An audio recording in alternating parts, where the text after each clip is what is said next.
नमस्कार। चलिए आज कानूनी दुनिया के एक बहुत ही जरूरी टॉपिक को समझते हैं। हम बात करने वाले हैं सिविल प्रक्रिया संहिता यानी सीपीसी की। अच्छा, कई लोगों को ना इसके ऑर्डर्स और रूल्स की बनावट एक पहेली जैसी लगती है, पर सच कहूं तो ये एक बहुत ही लॉजिकल और बढ़िया सिस्टम है।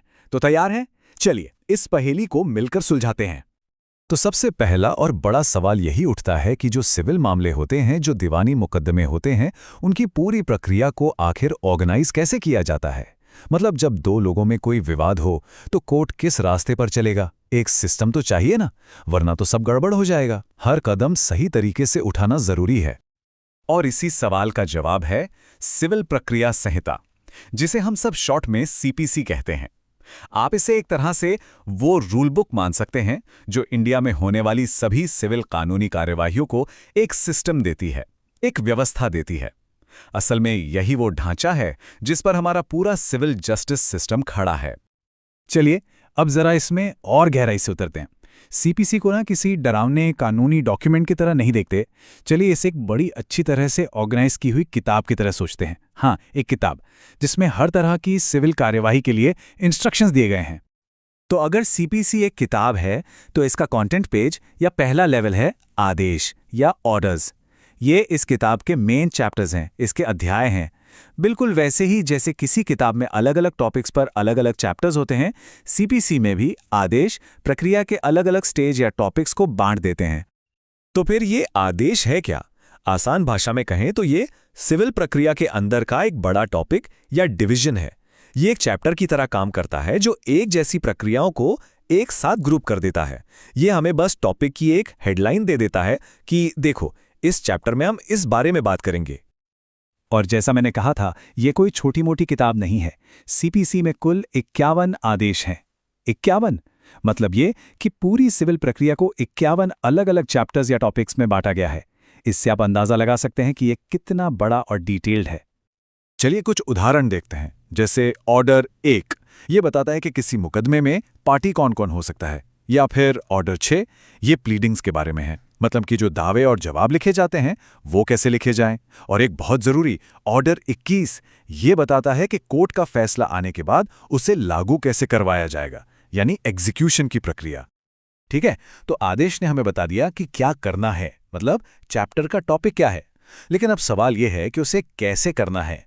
यहीं पे एंट्री होती है नियम या रूल्स की। ये हमें उस काम को करने के डिटेल्ड इंस्ट्रक्शंस देते हैं। तो एक नियम क्या हुआ? ये किसी भी ऑर्डर के अंदर दिया गया एक detailed step by step guide है। ये हमें बताता है कि असल में प्रक्रिया क्या होगी, उसे फॉलो कैसे करना है। तो अगर आदेश हमारा चैप्टर है तो नियम उस चैप्टर के अंदर के पैराग्राफ हैं जो बताते हैं कि काम असल में होगा कैसे। एक बहुत अच्छे उदाहरण से ये बात एकदम साफ हो जाएगी। ऑर्डर 39 है टेम्पररी इंजंक्शन के बारे में। अब इसके अंदर रूल 1 बताता है कि कोई भी इंजंक्शन कब दिया जा सकता है, और फिर रूल 2 ये बताता है कि वो कौन सी खास परिस्थितियां हैं जिनमें ये रोक लगाई जा सकती है। देखा आपने कितनी क्लैरिटी है। चलिए अब तक जो भी हमने समझा है उन सभी टुकड़ों को एक साथ जोड़कर देखते हैं। अब हम जो मिसाल देखने वाले हैं ना, उससे ये पूरी बनावट एकदम पानी की तरह साफ हो जाएगी। ये देखिए, ये स्लाइड सारी कहानी कह देती है। पूरी की पूरी सिविल प्रक्रिया संहिता यानी सीपीसी एक किताब है। इसके अंदर जो आदेश यानी ऑर्डर हैं वो उस किताब के अध्याय यानी चैप्टर हैं, और उन अध्यायों के अंदर जो नियम यानी रूल हैं वो उस चैप्टर के पैराग्राफ हैं। यही तो है इसकी सिंपल और असरदार बनावट। पर एक मिनट, ये समझना भी तो जरूरी है कि आखिर इस तरह के स्ट्रक्चर की जरूरत ही क्यों है। ये क्यों मायने रखता है? देखिए, इसका महत्व सिर्फ वकीलों के लिए नहीं है, बल्कि हर उस इंसान के लिए है जो कभी न कभी न्याय प्रणाली से जुड़ता है। ये जो कथन है ये पूरी बात का निचोड़ है। ऑर्डर विषय प्रदान करता है, जबकि रूल उस विषय के तहत की जाने वाली वास्तविक प्रक्रियाएं बताता है। यही फर्क इस सिस्टम की सबसे बड़ी ताकत है। ये हमें पहले बड़ी तस्वीर यानी टॉपिक दिखाता है और फिर उसके अंदर की छोटी छोटी डिटेल्स। तो आखिर इस पूरे स्ट्रक्चर का मकसद क्या है? इसका एक ही मकसद है, स्पष्टता, एकरूपता और निष्पक्षता लाना। मतलब क्लैरिटी, कंसिस्टेंसी और फेयरनेस। ये सिस्टम पक्का करता है कि देश भर की अदालतों में सिविल मामलों की सुनवाई एक जैसे और तय तरीके से हो, जिससे सबके लिए न्याय पाना आसान और निष्पक्ष हो सके।